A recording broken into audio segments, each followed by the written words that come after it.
Erev Tov. Muy bien, nos disculpamos por la demora. Estábamos haciendo otra tarea y aparte la computadora tardó un poco en ponerse en su lugar. Bueno, bienvenidas las que llegan y bienvenidos los que llegan al Bet Midrash. Gracias por acompañarnos. Estamos en el capítulo 3 del libro de Shofetim, un libro apasionante del cual la semana pasada estuvimos estudiando cuál es la estructura que nos va a encontrar a partir de este capítulo 3. ¿Y qué es la esencia del libro? Básicamente tenemos que recordar, Akadosh Baruj Hu deja cantidad de poblaciones, pueblos pequeños, eh, culturas cananeas que van a poner a prueba al pueblo de Israel, ya que no los echaron en su momento, no los expulsaron en su momento, y eso obviamente va a ser una prueba para ver si Israel se va a mantener fiel o no, ya que estamos frente a una generación que habían olvidado a Dios y habían olvidado las proezas, los milagros que Dios había hecho según estudiamos la última semana. Y entonces esto va a ser la característica de esta época. El pueblo de Israel eh, cayendo eventualmente, un minutito que tengo que poner aquí el idioma, cayendo en esa transgresión terrible de la idolatría, pero no solamente la idolatría es el elemento que domina al pueblo de Israel, sino la pérdida de su cultura, la pérdida de su esencia, la pérdida de sus valores. Y entonces, lenta y progresivamente, vamos a ir viendo a ese pueblo de Israel representado por sus tribus, que no conforman un grupo más homogéneo, sino por el contrario, un grupo bastante poco homogéneo. Y entonces a partir del capítulo 3 vamos a entrar en la época precisamente de los Shoftim, en la época de los jueces. ¿Qué es la época de los jueces? Tracemos un círculo imaginario. Y entonces el círculo imaginario es, el primer punto, Am Israel, el pueblo de Israel peca. El pecado de Israel que es irse en pos de qué? De los otros pueblos, de las otras culturas, de los otros ídolos. Entonces, cuando eso pasa, el reloj en hora 3, en hora 12 es el reloj nuestro arriba que el pueblo de Israel peca. En hora 3, Akadosh Baruj Hu los entrega en manos de sus opresores. Hora 3. Entonces caen en manos de un enemigo de un pueblo por X cantidad de años y quedan sojuzgados. En hora 6, ese pueblo clama a Dios, ruega a Dios, se acuerda de Dios en el momento de la desgracia. Y en hora 9 del reloj, Dios les manda un juez. El juez lo manda el Todopoderoso, que los va a devolver al camino del bien. El problema es que la tarea del juez no es una tarea de por vida, es una tarea acotada en tiempo, en años, en acción.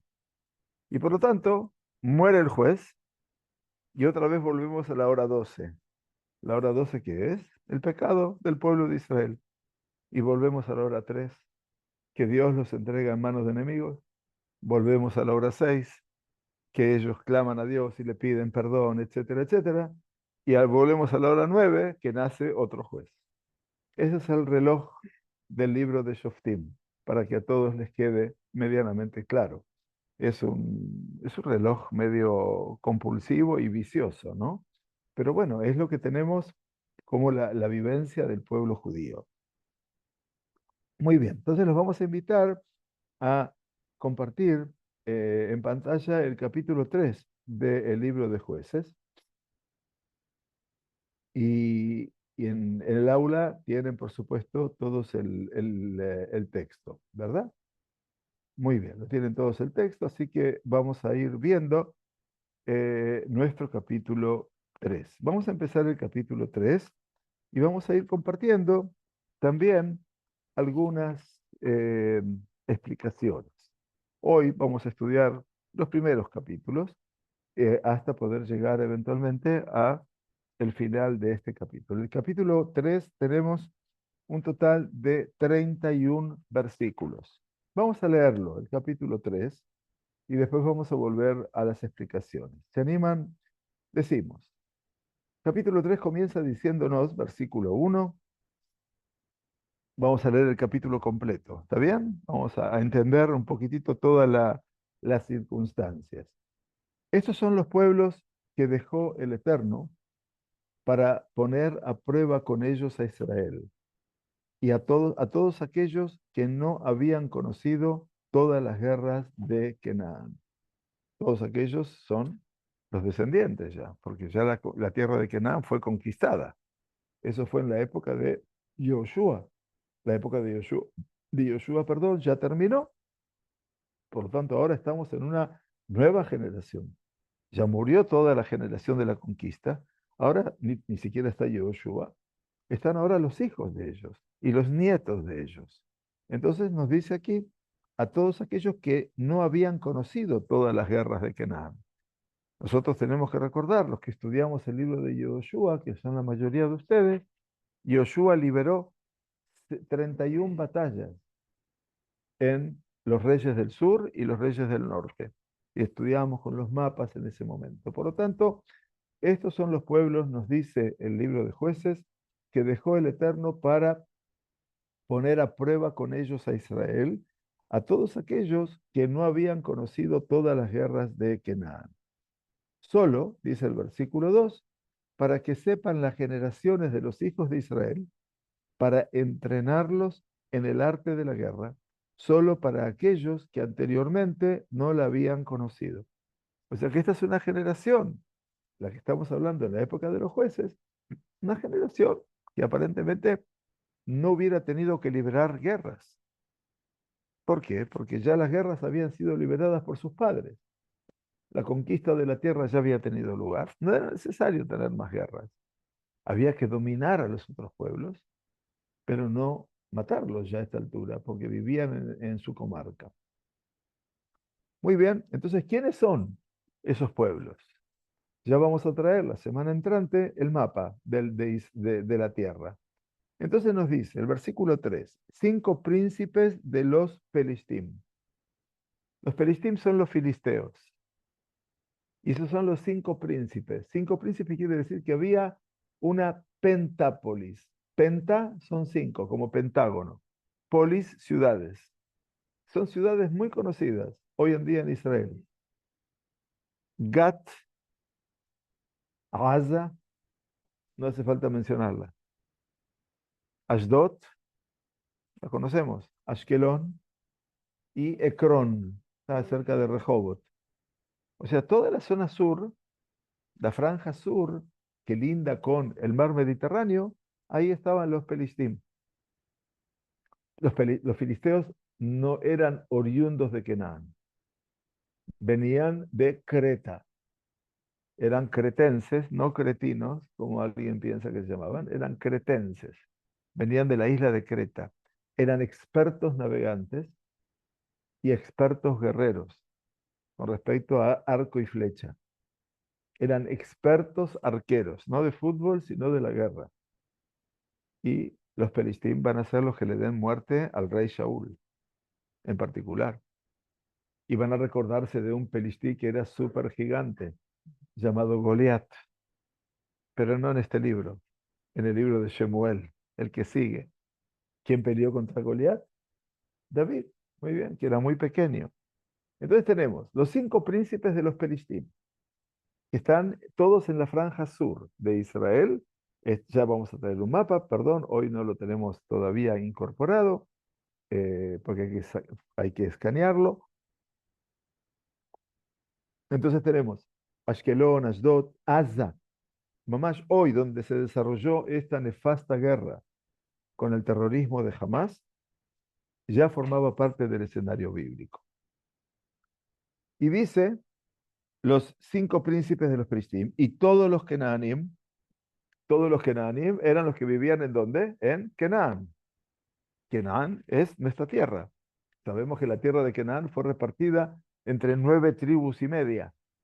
Acuérdense que 2 tribus y media quedaron del otro lado del Jordán, 9 tribus y media acá, y en esas tribus, 9 tribus y media, de norte a sur, de este a oeste, había pueblos cananitas, pequeños, pero no los echaron del lugar. ¿Quién más?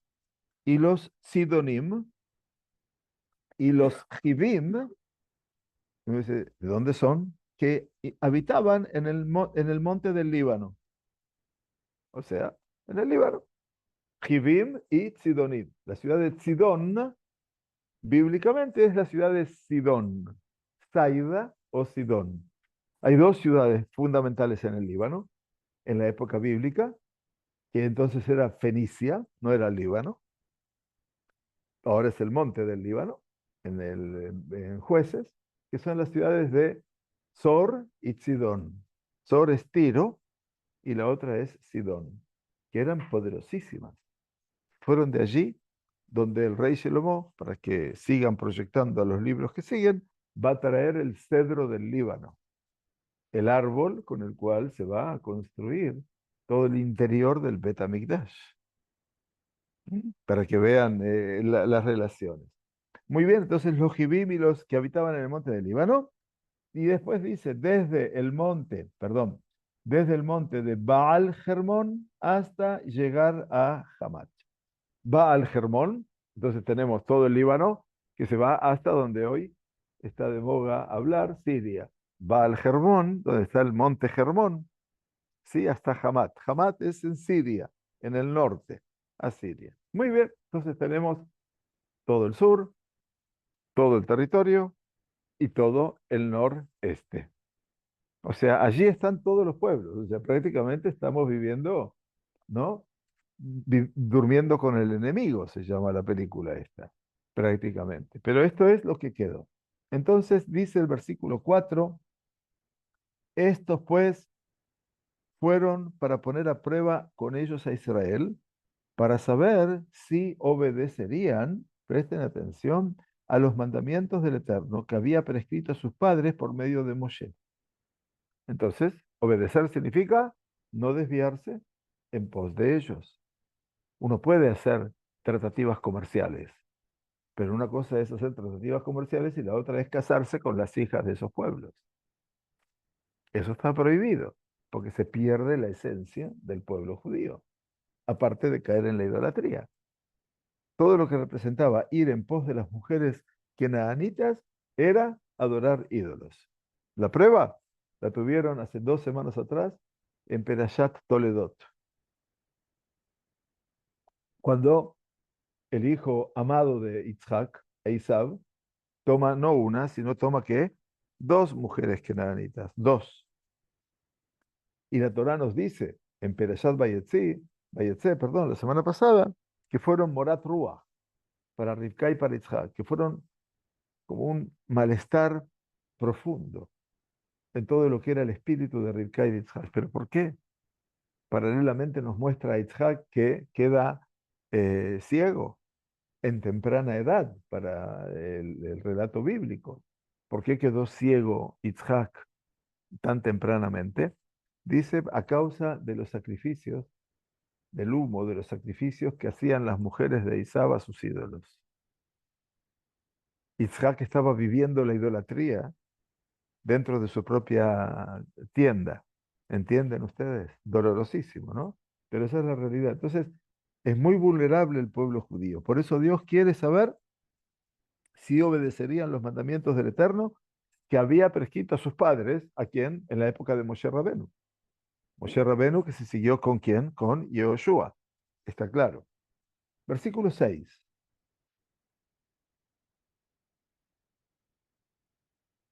Estos cuatro. Ah, sí, versículo 5. Así los hijos de Israel habitaron entre los Kenaanim, los Gitim, los Amonim, los Perizim, los Hivim y los Yebusim. Ahí tenemos a todos los pueblos de Canaán. Los Kenaanim en particular, que son los Gitim, Hititas. Acuérdense que de los Gitim, Abraham compró Meharat Machpelah, por ejemplo. Pero no entró en relación con ellos. Le pagó y punto. Se quedó con la Meharat de Machpelah. Los Amonim, Amón, son los descendientes de Lot, no lo pierdan de vista, que se acostó con sus hijas y tuvieron hijos, Moab y Amón.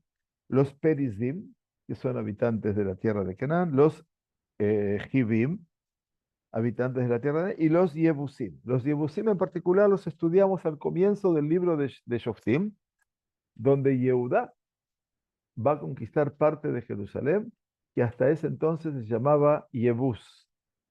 Yebus quiere decir que era la ciudad de los Yebusim.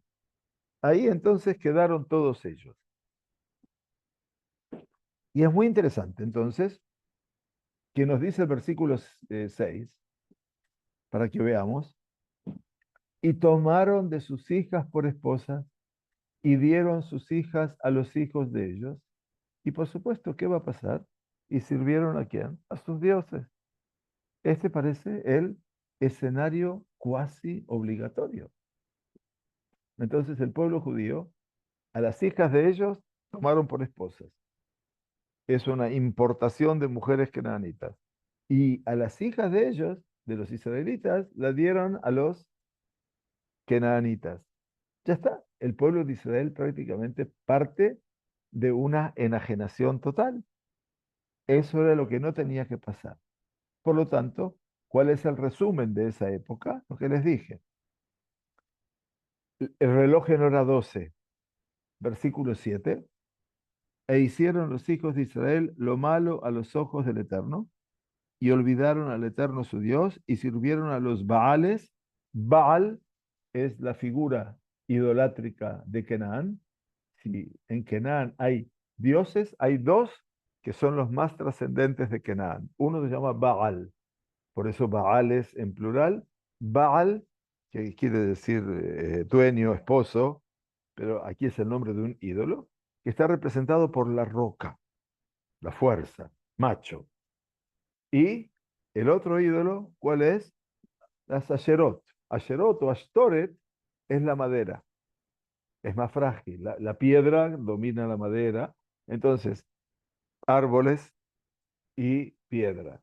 Por eso en las sinagogas, hoy en tiempos modernos, no se puede poner adornos de árboles, mamás, o de plantas que tienen forma de árbol, porque hoy es como si estuviéramos rindiendo culto a la idolatría, ¿no es cierto? Entonces aquí, reloj en hora 12. E hicieron los hijos de Israel lo malo a los ojos del Eterno, y olvidaron al Eterno su Dios, y sirvieron a los Baalim y a las Asherot. Reloj en hora 3. Y se encendió la ira del Eterno contra Israel, y los entregó en manos de, ahora sí aparece ya el primer enemigo, Cushan Rishataim, rey de Aram Naharaim. Y sirvieron los hijos de Israel a Cushan Rishataim 8 años. Bien, entonces aquí aparece ya el primer dios, rey, al cual sirve el pueblo judío. ¿Como consecuencia de qué? Que se encendió la ira de Dios sobre el pueblo judío. Hora 12, hicieron el mal, se casaron con las mujeres, etcétera, etcétera. Hora 3, Dios se enciende la ira con él y los entrega en manos de quién? De un enemigo. El enemigo se llama Cushan, el nombre es Cushan Rish Ataim. El apellido o el nombre del rey es muy simbólico. Cushan Rish Ataim. Rish Ataim viene a decir como Rasha, que quiere decir malo, perverso, malvado, dos veces. ¿Y de dónde era rey? Aram Naharaim. Aram Naharaim es una geografía por nosotros muy conocida. Naharaim quiere decir Nar, río por dos. La geografía de los dos ríos, que es la Mesopotamia fértil, el Tigris y el Éufrates, donde nació Abraham, de donde fue Jacob a la casa de Labán. Ese es el rey. O sea que es un rey que viene de dónde? Desde el este y que cae sobre el pueblo judío y lo domina. ¿Y cuánto tiempo lo va a dominar? 8 años. No es poco. 8 años de pérdida de autonomía. No es mucho tampoco, pero son 8 años. Entonces, ¿cómo sigue el reloj? La hora 12 del reloj, el pueblo peca. La hora 3, Dios se enoja y los entrega en manos de un enemigo. La hora 6 del reloj que decía que empezaron a qué? Teshuvá. La Teshuvá pasaba por dónde? Implorar a Dios. Teshuvá es una palabra muy grande para el pueblo judío. En el momento que sufren una desgracia, se acuerdan de que hay un Dios. ¿Está bien? Todavía la Teshuvá es muy positivo lo que usted piensa, pero todavía estamos lejos de la Teshuvá. Clamar, clamar, y es lo que dice el versículo 9, e imploraron los hijos de Israel al Eterno. Dios es sensible a la palabra del pueblo de Israel y el Eterno les suscitó un Salvador a los hijos de Israel y los libró Otniel, hijo de Kenaz, hermano menor de Caleb. Aquí aparece el primer juez, que es un Salvador. ¿Y quién fue? Otniel, hijo de Kenaz. Ya estudiamos sobre él, porque Otniel ben Kenaz fue el que conquistó parte de la ciudad de Hebrón. Caleb tenía Yehudá, ¿no? Era el territorio. Y Caleb había dicho, el que conquiste Hebrón, le voy a dar a mi hija, Achsá, por esposa. Les recuerdo, memoria, capítulo 1. Y entonces Otniel se casó, el hermano de Caleb se casó con su sobrina. ¿Sí? Entonces, Otniel es el primer juez de todo nuestro desarrollo. Entonces, vamos a ver qué nos dice el Tanaj. Vamos a avanzar por lo menos para conocer en extensión el capítulo. Entonces, veamos. Eh, versículo 10. Y el Espíritu del Eterno, Ruach Hashem, fue sobre él y juzgó a Israel, juzgó, Baishpot, Shofet, es el juez que juzga a Israel. No solamente es un guerrero, sino que también tiene la virtud de qué? De poder juzgar a Israel. Juzgar a Israel quiere decir atender las necesidades básicas de la justicia en el seno del pueblo judío, porque en última instancia había que traerlos de vuelta a dónde? Había que traerlos un poquitito de vuelta a su realidad, a ser judíos, a ser un pueblo con un mandato. Entonces el juez los juzgó y el Espíritu del Eterno fue sobre él y juzgó a Israel y salió a la batalla. Ahí lo tienen también en su función de liderar la batalla. Y el Eterno entregó en su mano a Cushan Rishataim, rey de Aram, y prevaleció su mano contra Cushan Rishataim. Quiere decir que logró obtener el Benkenaz vencer esa dificultad que era Cushan Rishataim. Pero miren lo que dice después.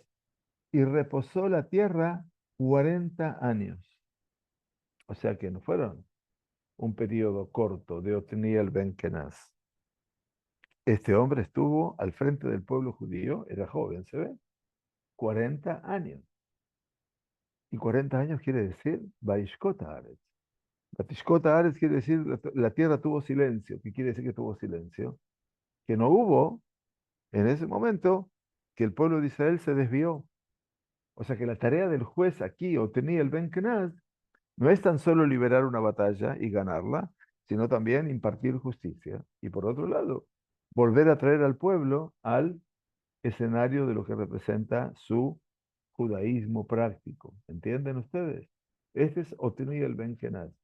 Entonces ahí tenemos un primer juez y cómo aparece la impronta de Otniel Ben Kenaz. Pero ¿qué pasa en el versículo 12? Versículo 12, volvemos a la hora 12 del reloj. Y dice, y tornaron los hijos de Israel a hacer lo malo ante los ojos del Eterno. Y presten atención al texto, fortaleció el Eterno a Eglón, rey de Moab. Otro enemigo. ¿Quién es? Moab. Moab está del otro lado del Jordán. Ya conocemos a un rey que le mandó a contratar a un eh, hechicero para maldecir a Israel en la época de Moshe. Era Balak, que lleva el nombre de una perashá en la Torá. Ese es Eglón, rey de Moab. También Moab atenta contra Israel, pero ¿quién lo fortalece? Todos estos los fortalece Dios. No pierdan de vista este concepto. No es que ellos son fuertes, Dios les da la fuerza. Dios, cada uno de ellos son un utensilio en manos de Dios para hacer o instalar la justicia sobre su pueblo. Y entonces ahora aparece el segundo rey. El primero fue Cushan Rishathaim, rey de Aram. Ahora estamos más cerca. Estamos ahora en Jordania. Ahí está Eglón, rey de Moab, contra Israel por cuanto habían hecho lo malo ante los ojos del Eterno. Y consigo a los hijos de quien Moab trajo a su hermano Amón y al que no puede faltar nunca, y Amalek, y fue e hirió a Israel y tomó la ciudad de las palmas. Hirió a Israel, quiere decir, lo venció en la batalla y tomaron la ciudad de las palmas. Las Palmas no es Las Palmas de las Islas Baleares de España, sino la ciudad de Las Palmas, se la conoce así a la ciudad de Jericó. Jericó es una ciudad que había sido, obviamente, destruida por Joshua, ¿se acuerdan? La primera ciudad que la conquista. Entonces, logran penetrar el territorio de Israel y conquistan la ciudad de Jericó. Eglón, Moab y Amalek. No son imperios que tienen ejércitos, que tienen carros, son pueblos, nómades. Pero que Kadosh Baruj Hu los fortalece y en última instancia les da esa fuerza como para poder que entrar y conquistar territorios y dominar al pueblo de Israel. Por lo tanto, nos dice el versículo 14, y sirvieron los hijos de Israel a Eglón, rey de Moab, nada más y nada menos que 18 años. Entonces tenemos 8 años al principio, 40 años de paz con Otniel. Ahora otros 18. Ustedes pueden ir sacando la cuenta de los años que pasaron. Ya tenemos en nuestra haber 66 años, ¿no? Más de una generación. Y entonces Israel sirvió a Eglón 18 años. Por supuesto, esto es hora 12, hora 3, y ahora en la hora 6 viene el versículo 15. E imploraron los hijos de Israel al Eterno, otra vez, rogarle al Eterno. No es que el pueblo de Israel, nos dice el libro de Shoftim, volvieron en Teshuvá y entonces Dios vio cómo volvieron en Teshuvá y los ayudó. No, ojalá fuera tan optimista el texto. Pero no volvieron en Teshuvá. Necesitan que rogarle a Dios, gritarle a Dios, estamos mal, no queremos más, hicimos mal, nos portamos mal, pero todavía no tomaron la decisión, porque si no hubieran aprendido de una primera vez, si no hubieran hecho más. Pero esto es un círculo vicioso, no es un círculo virtuoso. Por lo tanto, dice, imploraron los hijos de Israel al Eterno, y el Eterno les suscitó Salvador. Aparece el segundo de los jueces. El primero llamado Otniel ben Kenaz, y ahora aparece el segundo que se llama Ehud ben Gera. Ehud, hijo de Gera. Otniel ben Kenaz es de la tribu de Yehuda, ¿sí? Porque su hermano Caleb era de la tribu de Yehuda. Ahora, Ehud ben Gera, para que vean ustedes, pertenece a otra tribu, que es una tribu muy aguerrida, que se llama como Binyamin. Y este Ehud ben Gera dice que era zurdo. O sea que ser zurdo no es una gran habilidad para la pelea. Generalmente la espada, bueno, para los diestros es la mano derecha, pero el zurdo tiene que tener la espada en la otra pierna para poder desenvainarla con la zurda. Entonces dice la Torá, el Tanaj, que era zurdo.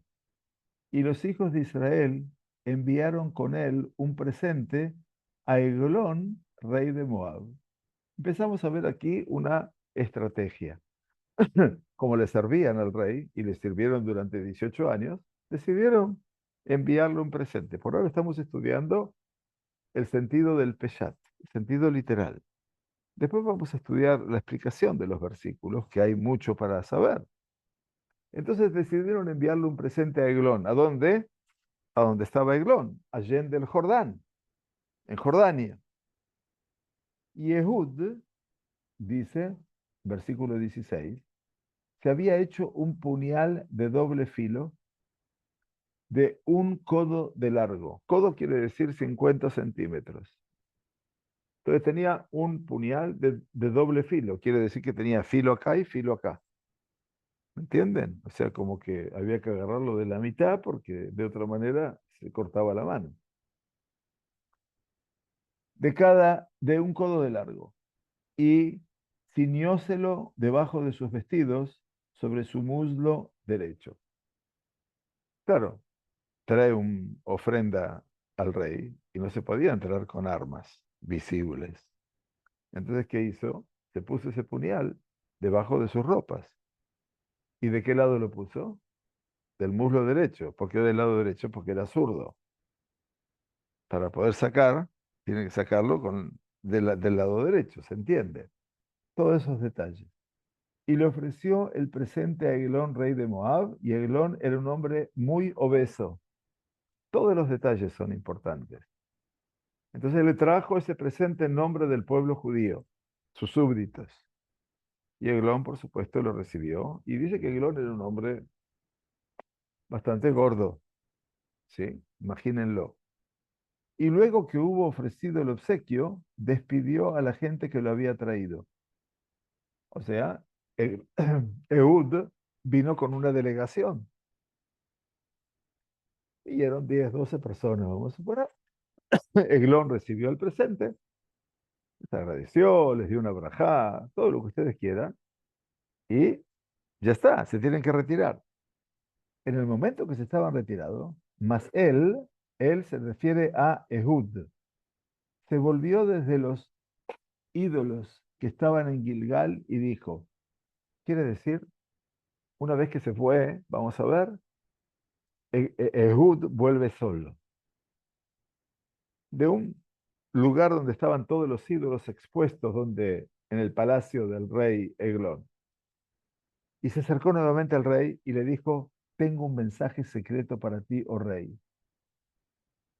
O sea, le dijo, de Bar Seter li eleja, tengo algo secreto. Y este le respondió, guarda silencio. Haz. Le dijo, no lo digas. Y salieron de su presencia todos los que él estaba.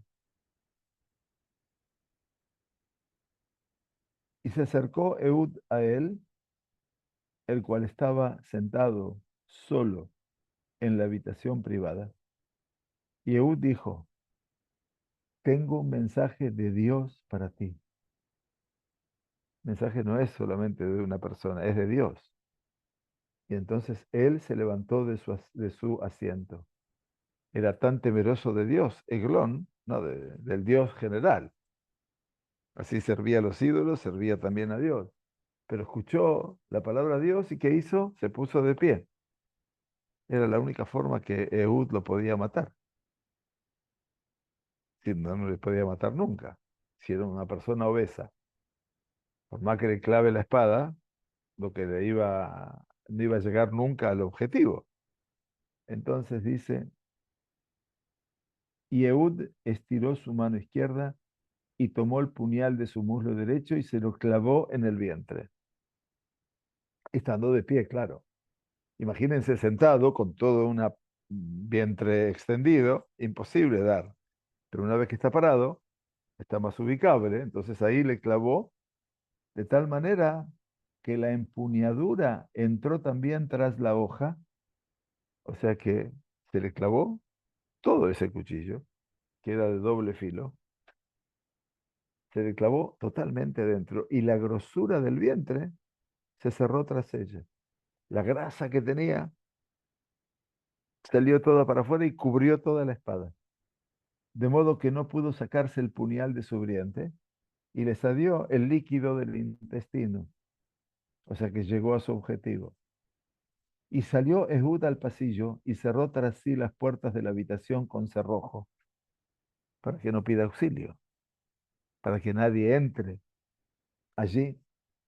Y salido él, vinieron sus siervos, los cuales vieron las puertas de la habitación trabadas, dijeron, seguramente él está haciendo sus necesidades en la habitación privada. No lo podían interrumpir al rey cuando estaba haciendo sus necesidades, su pipi o su kaki. Entonces no podían entrar. Y esperaron un tiempo apropiado, pero él no abría las puertas de la sala. Entonces tomaron la llave y abrieron, y aquí su señor caído en el suelo, muerto. Nos dice el Tanaj, mas entre tanto que ellos se demoraban, Ehud se escapó y pasando los ídolos, otra vez, el mismo lugar de donde él volvió, huyó a Seirat. Y al llegar, tocó el shofar en el monte de Efraín, y los hijos de Israel descendieron con él del monte, y él iba delante de ellos. Entonces él les dijo, seguidme, porque el Eterno ha entregado a vuestros enemigos, a Moab, en vuestras manos. Y descendieron en pos de él, y tomaron los vados del Jordán a Moab, y no dejaron pasar a ningún hombre. Y en aquel tiempo hirieron de los Moabim como 10.000 hombres, todos fortachones y todos hombres de guerra, no escapó hombre alguno. Y se rindió Moab aquel día bajo la mano de Israel, y reposó la tierra 80 años. Otniel, 40. Ehud, 80. Ya llevamos por lo menos casi 150 años de esta época de Shoftim. Para que saquen la cuenta, nada más. 80 años. Después de él, después de Ehud, fue el tercer juez, Shamgar ben Anat, el cual hirió 600 hombres de los Pelishtim con una aguijada de bueyes, una mandíbula de bueyes. Y él también salvó a Israel. Esto es, obviamente, el, en bruto, el capítulo 3. Aprendimos entonces el reloj en 12, en 3, en 6 y en 9. Aprendimos de el primer enemigo, Kushan Rishatayim, rey de Aram Naharaim, y su oponente que fue Otniel. Otniel que fue el hermano de Caleb, el hermano menor, y que era de la tribu de Binyamin, de Yehudá, perdón, y que él no solamente liberó batallas, sino que también juzgó a Israel. Y la tierra descansó 40 años. Otra vez volvemos al escenario, aparece el pecado, aparece el pueblo de Israel cayendo, aparece el enemigo, Eglón, rey de Moab, que Dios pone en el camino. Y Moab llama a su hermano Amón y Amalek. Y salen, por supuesto, un dominio de 18 años. Y aparece un nuevo juez que se llama Ehud Ben Gera, que era zurdo. Es el único que se menciona. E hicieron toda una movilización. ¿Para qué? Para ir a ver al rey. Era la única forma de llegar a palacio. Y en medio de esa comitiva, le entregaron el presente, los despide, se van, y después de unos 5 o 10 minutos aparece nuevamente eh, eh, Ehud diciendo que tenía un mensaje de Dios, y el rey cuando escucha a Dios se pone de pie, y entonces ahí aprovecha, saca su lanza del lado derecho, la clava con profundidad en un estómago, en un vientre sumamente gordo y grueso, donde la espada no sale ya. Quedó ahí adentro hasta que el mismo intestino se ve que es herido, y el rey muere y Ehud sale. Y así logran vencer después a los moabitas en una batalla de que cayeron 10.000 hombres. 80 años fue el periodo de pacificación que quedó en Israel. Si ustedes miden los 40 años y después el doble, era más que suficiente tiempo como para poder volver a encauzarse y poder hacer un camino de bien. Pero Ehud Ben Gera se limitó a lo militar, no se limitó a lo espiritual. Si se hubiera limitado también a lo espiritual, el pueblo de Israel se hubiera nuevamente puesto en su lugar. Pero bueno, esto es el comienzo de este capítulo 3, como ustedes ven, que es realmente fantástico y que vamos a volver a estudiar, por supuesto, con los Parshanim, con los comentaristas, como hacemos naturalmente. Muy bien, que tengamos Besorot Tovot, Shabbat Shalom, Umeboraj. Gracias por venir al Bet Midrash y gracias a todos los que están compartiendo con nosotros el aula virtual. Shabbat Shalom para todos y muchas, muchas gracias. Material lo podemos dejar todavía y lo vemos. Shabbat Shalom para todos.